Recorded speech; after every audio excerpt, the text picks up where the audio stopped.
ભાવનગર જિલ્લાના સિહોરના અમરગઢ ગામે police constable સહિત જીઆરડી જવાન પર હુમલો કરનાર એક ઇસમ ઝડપાયો। મોડી રાત્રે પોલીસ જવાન તેમજ જીઆરડી જવાન પર હુમલો કરાયો હતો।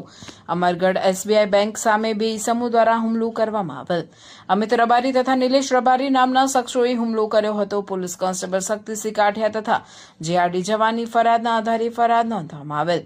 હુમલો કરનાર યુવાનને ઝડપી સોનગઢ પોલીસ ટીમ બનાવ સ્થળે પહોંચી હતી। હુમલો કરનાર ઇસમને લઈ પોલીસ દ્વારા રિકન્સ્ટ્રક્શન કરાવવામાં આવેલ।